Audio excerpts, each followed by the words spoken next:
जय अम्बे माँ। नवरात्रि के तीसरे दिन की पूजा और कथा सुना रही हूँ, ध्यान से सुनना और सब खूब अच्छे से बैठ के शांति से एकदम अच्छे से सुनना। माता चंद्र घंटा का स्वरूप है तीसरा दिन। इनका रूप अत्यंत शांत और दिव्य है।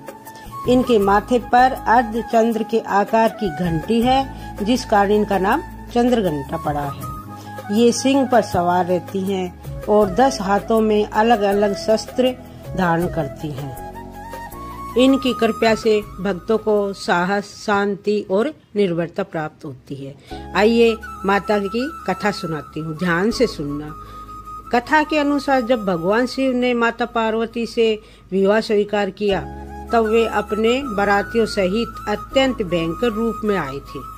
शिव जी की बारात में प्रेत, भूत, योगी, गंधर्व यह सब रूप देखकर माता पार्वती के घर वाले भयभीत हो गए।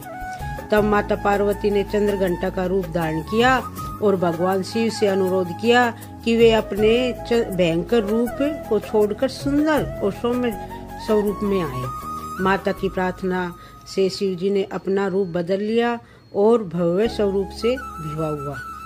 ये माता चंद्र घंटा की कहानी थी। अब उसका महत्व बताती हूँ। तीसरे दिन माँ चंद्र घंटा की पूजा में से नकारात्मक शक्तियाँ दूर होती हैं। नंबर 2, भक्त के जीवन से भय, शोक और कष्ट समाप्त होकर साहस और आत्मबल मिलता है। नंबर 3, माँ चंद्र घंटा का ध्यान करने से साधक की आत्म उन्नति होती है और उसे शांति की प्राप्ति होती है, आध्यात्मिक उन्नति होती है। क्या नवरात्रि के तीसरे दिन की पूजा विधि के बारे में बताती हूँ। प्रातःकाल उठो, प्रातःकाल उठ के स्नान करके स्वच्छ वस्त्र पहने, पूजा के स्थान को गंगा जल से शुद्ध करे और माता की मूर्ति या चित्र की स्थापित करे। संकल्प क्या क्या करना है। कलश के सामने बैठकर बोले, हाथ जोड़कर चावल हाथ में लेकर संकल्प करे, मैं आज नवरात्रि के तीसरे दिन माँ चंद्र घंटा की पूजा कर रही हूँ। कृपया करके मेरे परिवार को सुख, शांति और समृद्धि दे। और ध्यान क्या करना है। माँ चंद्र घंटा का ध्यान करें। शांत स्वरूप सिंहावनी चंद्र घंटा देवी का मैं ध्यान करती हूँ। ध्यान करते समय माँ के स्वरूप की कल्पना करें। उनके मस्तक पर अर्ध चंद्र और हाथों में अस्त्र शस्त्र है, उनका ध्यान। और इनकी पूजा विधि सामग्री में क्या क्या लगती है, आइए मैं वो बताती हूँ।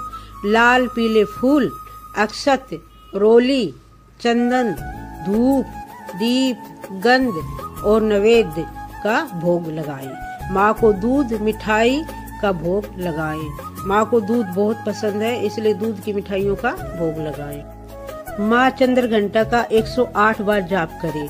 ओम देवी चंद्र घंटाए नमः, ये 108 बार बोले। और माता की आरती करे, धूप दीप से माता की आरती करे और चंद्र घंटाएं बजाए।